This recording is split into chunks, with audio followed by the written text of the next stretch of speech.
I'm Alexander Hefner, your host on The Open Mind. Today we invite our viewers into an enthralling space exploration with two leading scientists, co-authors of Chasing New Horizons, inside the epic first mission to Pluto, an intimate guide to what our guests describe as the greatest exploration project of contemporary space travel. Dr. Alan Stern is principal investigator of the New Horizons mission, which leads NASA's exploration of the Pluto system. A planetary scientist, space program executive, and aerospace consultant and author, Stern has participated in over 24 scientific space missions. Dr. David Grinspoon is an astrobiologist, award-winning science communicator, and prize-winning author.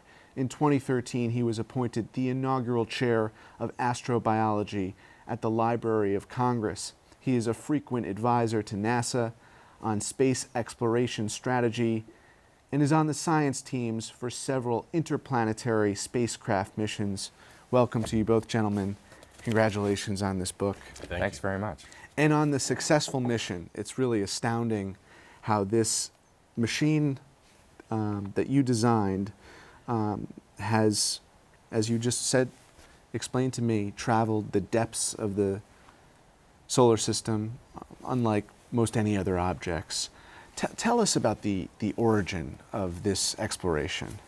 Well, it started back in the 1980s when we started to learn enough about the Pluto system that it started to merit actually sending a spacecraft there to study it up close. And then in the 1990s, we discovered this massive region in the outer solar system that had previously been unknown called Kuiper Belt, which is the third zone of our solar system and which is populated by a whole zoo of small planets like Pluto. So the National Academy of Sciences ranked the priority for this mission to be very high to go study that new class of planets and that new region of the solar system. Our team won a competitive effort and built New Horizons and launched it in 2006, and it's been flying across the solar system to the very frontier ever since. With photographic evidence on Twitter disseminated to all of us here on planet Earth, right? Yeah, that's one of the wonderful things about 21st century planetary exploration, and in particular this mission, unlike no other. The encounter with Pluto happened at a time when everybody's connected in this new way. So previous first planetary encounters, which really goes back to the Voyagers in the 1980s, which was the last time we visited a planet in our solar system for the first time, happened in a different era where you had to pick up the morning paper to see the new picture. This time for Pluto, they were instantly on the internet and people were sharing, and it was a sort of worldwide wave of the pictures and the excitement spreading in this connected way that was completely new. And that was one of the really sort of surprising and fun things was this instantaneous global reaction when we got to Pluto. And we won't have our foot or our feet on the ground. I don't know if that would even be biologically possible at some juncture in the future, maybe. We could send people in the future. Right. Absolutely. What were the implications in terms of, I like that idea of astrobiology, right? What is relevant to the human experience about Pluto, and what can it tell us in the long run? There are a couple things that we learned that I think are directly relevant. One is that this little planet it's so far away and so cold and so incredibly old, actually has many parallels to the Earth. Glaciers that have avalanches that flow just like in Greenland. Clouds in the sky, hazes in the sky, mountain ranges as big as the Rockies. And we believe, we have pretty good evidence that down under the surface, there's a global ocean. And it could harbor life. And in the future, we could send missions there to actually look for that. Pretty amazing. On the ground level, though, the conditions would not permit life, right, on the ground level, but beneath? Not as we know it, but we don't know the limits of biology.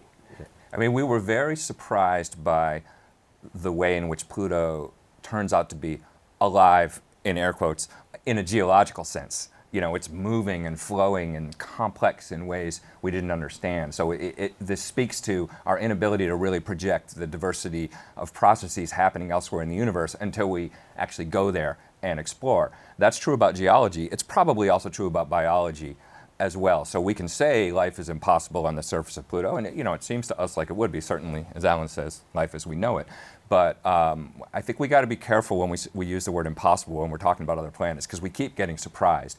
And certainly now we have discovered, we think, hints that Pluto on the inside has conditions that actually might be able to support life. What did you make of the earlier reclassification of Pluto as the dwarf planet, and what do your findings, again, correct me if I'm wrong, but you're largely relying upon photographic evidence that is very textual, granular. Did that, I believe the reclassification predated the more intimate pieces of evidence? Absolutely, that was gathered. a decade ago, and really the pendulum is swinging back in the other direction. As planetary scientists, we recognize that the small planets have all the attributes of planets that are larger than them. The same way that a Chihuahua is still a dog, even though it's very small. Right. Pluto's about the size of the continental United States, so it's not a small object at all. And with all of the types of geological features and atmospheric features and 5 moons, I think most planetary scientists, the real experts in this area, consider the small planets, including Pluto, to be full-fledged planets, just smaller. What manually, and in terms of its own makeup, the chemicals and the properties, had to be constructed in order to withstand all the challenges that were some unknown variables? Well, the spacecraft had to be designed to withstand the rigors of launch, the very high acceleration, and then exposure to the space vacuum, to pretty warm temperatures when it was leaving the vicinity of the Earth, close to the sun, and then extremely cold temperatures all the way out at Pluto, 3+ billion miles away. Inside the spacecraft are all the systems that it requires to go on that journey. So guidance systems, computer systems, thermal control systems, communication back and forth to the Earth. And then on the outside of the spacecraft are thrusters, both to change the course and to change the way that it's pointed, and 7 scientific instruments, the telescopes, cameras, spectrometers, and so forth, that are used to study the flyby targets, like Pluto. And when you think about the table of elements and what had to be contained within the craft to not dissolve or explode, what is it made of? Well, it's made out of a lot of the same components that that machines on Earth are made of. Computers and so forth. Silicon and aluminum, and but they're just a lot of it had to be sort of hardened and built in a just incredibly reliable way. But there are some unusual components too. For one thing, there's a plutonium power source, because when you're operating that far from the sun, you can't use solar power. And the plutonium itself introduced huge challenges for the project, because when you read the book, you realize that there was a ticking clock. This thing had to be launched in a hurry because there was a window where Jupiter was in the right place to sling it on to Pluto, and they couldn't do it at all if they didn't launch by this certain window. But the regulatory challenges alone to get the permission to launch plutonium, as it should be, are very stringent. And there was a real question whether that would happen on time. And then the lab making the plutonium, Los Alamos, shut down for a security breach. Had nothing to do with the spacecraft. It was just bad timing. And there was a real question of whether that plutonium would be ready on time. So there's some unusual components. There's also Kevlar blankets, the stuff they make bulletproof vests out of, surrounding the spacecraft to protect it in case it hits even a tiny bit of, in interplanetary space, a tiny micrometeorite. At that speed, when you're moving 30,000 miles per hour, the smallest thing, something the size of a grain of rice, can explode with, it's like heavy ordnance at that speed. So it's got these protective blankets surrounding it to protect from that possibility. You identify the human and chemical challenges to achieving this, which you chronicle in this book. And it was quite an impressive and mammoth undertaking. For our viewers who are interested in space exploration and see it both for its scientific good and as a source of human and intellectual creativity and lifeblood, who were your allies in this process? People rarely see that inside story, and the book does tell that, but it also tells the very human story of young scientists with a dream to go and explore the next planet that's never been explored, and how they marshaled the scientific community and ultimately the National Academy of Sciences to back that and provide the input to the political system, and then how we competed with other teams that also wanted to fly the mission. Our team won. That battle is described, and so it's kind of an adventure story. Then we were against this ticking clock that David described to get the spacecraft built very quickly for a very special launch window to use Jupiter to accelerate the spacecraft to high speed. And then we tell the story of the flight mission, which included a near-death experience for the spacecraft barely 10 days before reaching Pluto. So all of that is woven together.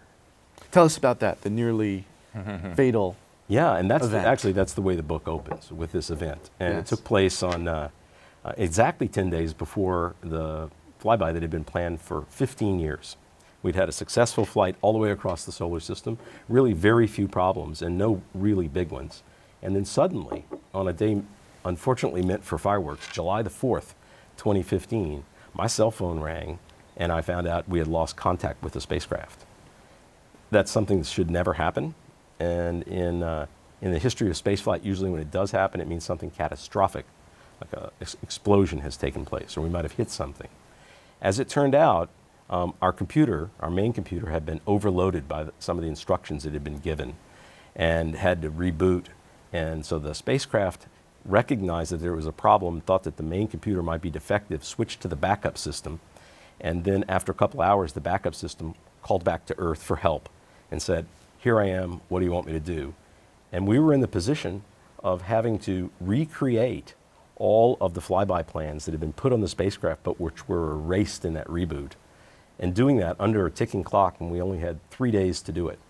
And our mission operations and engineering teams swung into action. And I'll tell you, Alexander, it was just like in the movie Apollo 13. 24/7, running the procedures on the simulators, people sleeping on desks and on hall room floors, living out of vending machines to get this done, because that spacecraft was going to fly by Pluto in 10 days, whether we had it ready to make the observations or not. And one factor that made this episode particularly harrowing was at that point, when you're almost at Pluto, you're 3 billion miles from Earth. So at the speed of light, it takes 4.5 hours to get a signal to the spacecraft. So that's 9 hours round trip, just to say, "Hey, are you okay?" And then you wait 9 hours and the spacecraft goes, "Yeah, I'm alive, what should I do?" And then it takes another 9 hours to send the next command. You don't have very many of these 9-hour blocks left before you're going to get to Pluto, and it's either going to be fixed or not. So it was very tense, and it really was like a scene out of a movie that the team did what they needed to do and got it on track with hours to spare. Amazing. Well, a lot of troubleshooting went a long way in protecting your mission. The spacecraft is in hibernation mode at the moment. What does that mean? We're on a one-way exit of the solar system, making studies of other objects in the Kuiper Belt, much smaller objects, the kind that Pluto was made from. And we're on our way now to intercept one of those with a very close flyby on New Year's Eve and New Year's Day at the end of this year. We are flying towards it in hibernation, so the spacecraft is taking care of itself. We're not operating it day to day from mission control. But we'll wake it up on June the 4th and take it out of hibernation, start preparing the spacecraft for that next flyby and that next set of exploration. So did we glean anything, before I ask you more specifically about what we've learned as it relates to Pluto, did we learn anything about the preceding So the planets? big encounter before Pluto was Jupiter, because the challenge of getting to Pluto, it's a long way to go, and 9 years is actually a pretty fast trip there. And the way it got there so fast was, first of all, it was the fastest launch ever off of Earth of any spacecraft. But you don't launch at Pluto, you make a beeline to Jupiter. And the reason why is because Jupiter's huge gravity, then if you hit it just right, slingshots it out to Pluto. But that Jupiter encounter was very valuable. It was about a year after launch, so a relatively quick trip to Jupiter and then a long trip out to Pluto. But the Jupiter encounter allowed the team to, first of all, practice a flyby before they got to Pluto, so they could make sure the spacecraft was working and make sure their team had the procedures down and the instruments were working. They knew how to do everything.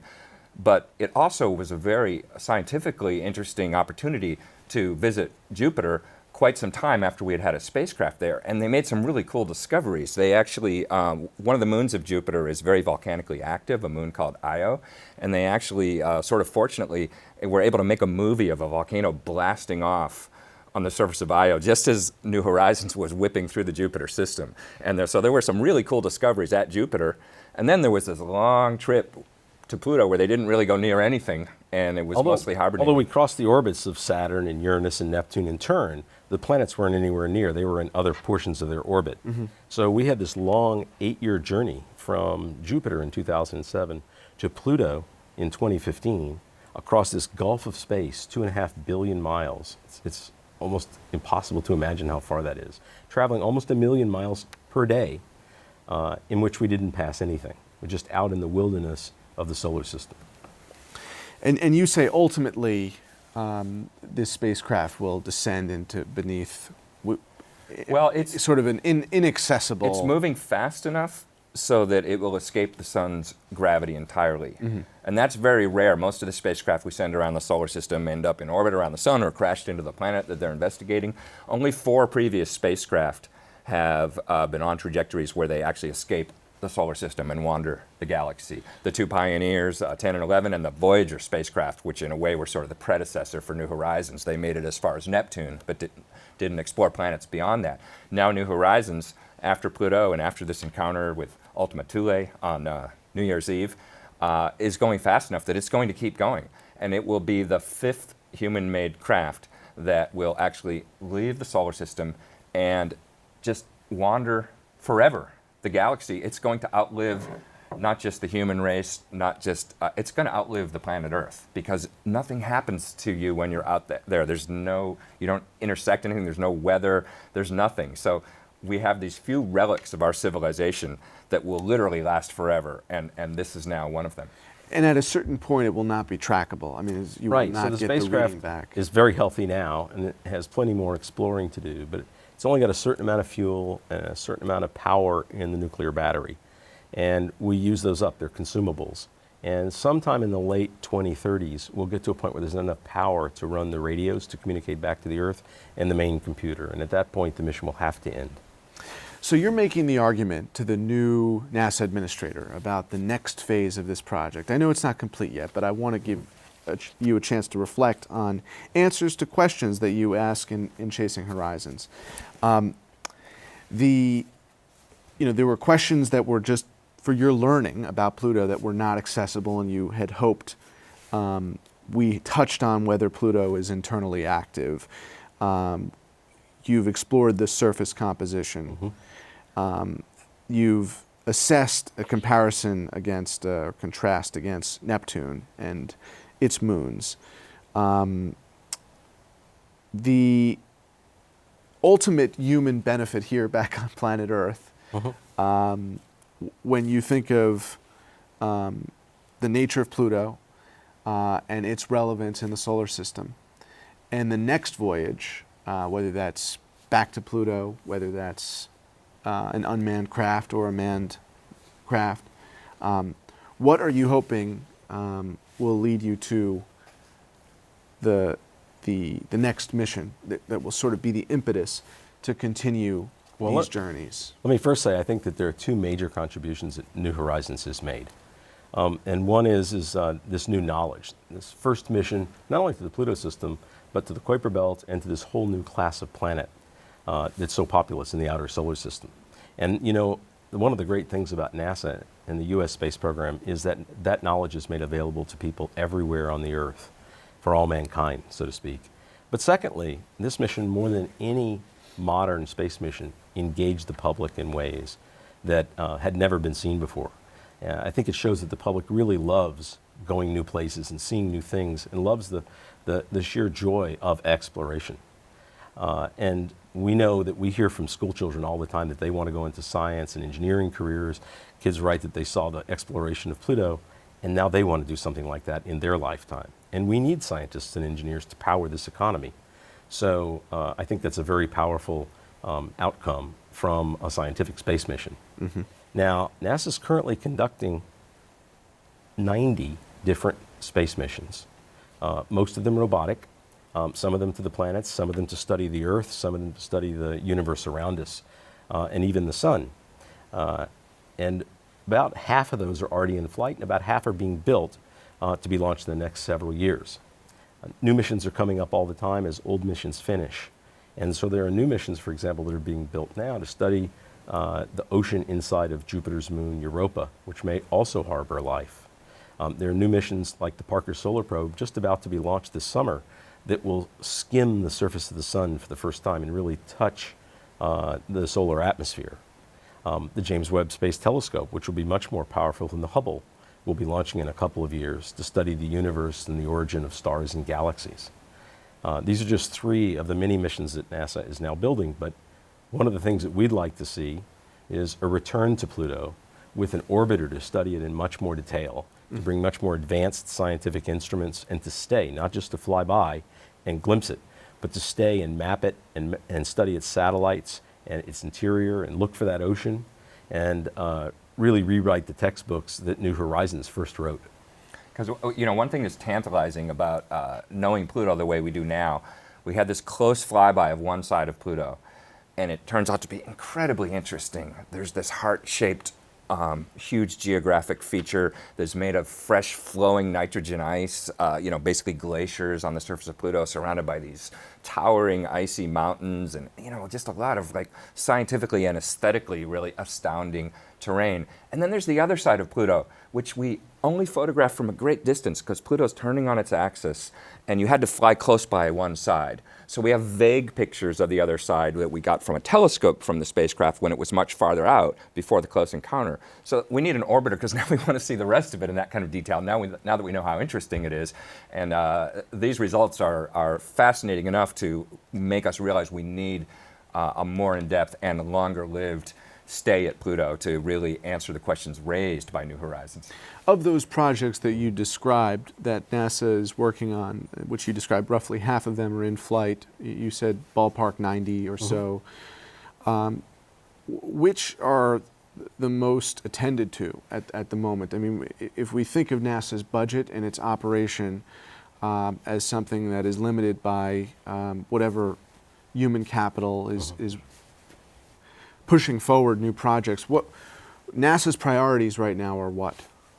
Well, NASA has a whole series of priorities to study the Earth and the universe. But principally, as it pertains to planetary exploration, I'm just wondering where the next trip to Pluto configures in relation to some of the other planets we've talked about. That's a hot topic right now because there's this process called the, you know, these decadal surveys where the National Academy of Sciences ranks missions. Right. And when you read Chasing New Horizons, you realize that was an important part of the story of how New Horizons got selected in the first place. It has to rise to the top of this ranking where there's a lot of people competing for their priority. You know, there's the Mars people and, you know, the people, everybody wants their mission. So Pluto had to rise to the top of that set of priorities, and it did.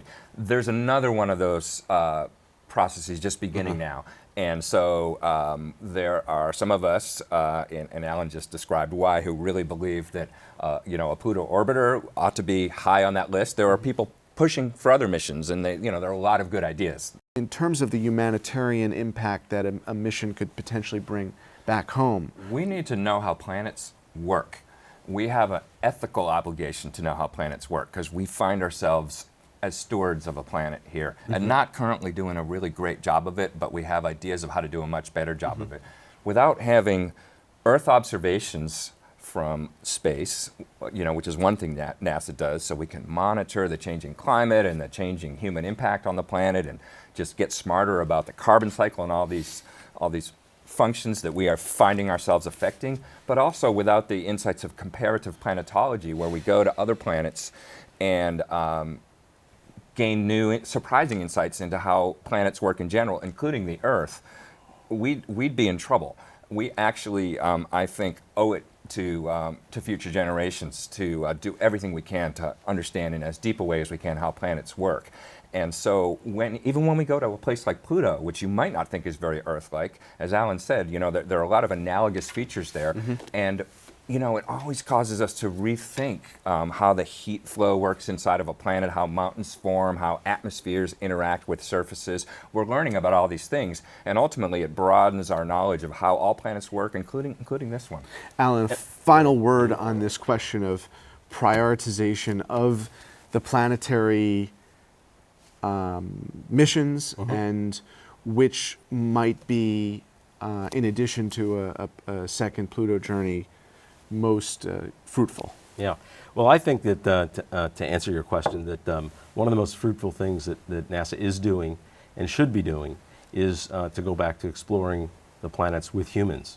We're so much more capable as explorers than the robots are for doing field geology and things like that. And of course, NASA is now embarking on a program to send humans back to the moon and onto Mars and possibly other destinations as well. And What might be those other destinations? Well, there could be asteroids, for example, that orbit between the Earth and Mars. And any other planets besides Mars that could be feasible? In the more distant future, I think that it's possible that we'll be exploring all the planets with human beings.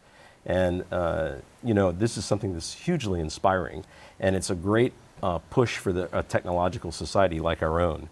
NASA is the best in the world at it, and it's NASA's #1 priority. Thank you both. I appreciate your time, and also not checking your phones, because I asked you at the beginning if you had an app updating you, but it is asleep at the moment, so I didn't know if you'd be getting any app updates. It did occur to me that it was funny that you got a phone call in this age of digital advancement, but I thank you for spending a little time with us today. Thank you. Thanks a lot.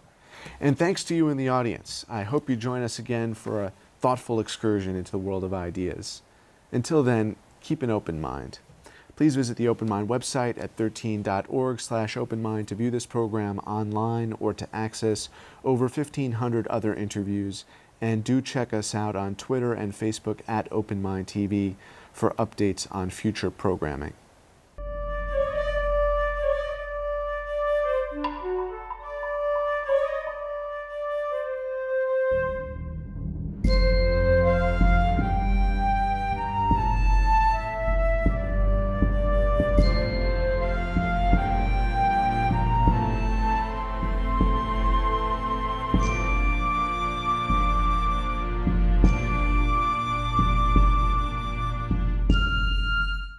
Continuing production of The Open Mind has been made possible by grants from Ann Olnick, Joan Gans Cooney, the Engelson Family Foundation, Alfred P. Sloan Foundation, the John S. and James L. Knight Foundation, Joanne and Kenneth Wellner Foundation, and to the corporate community Mutual of America.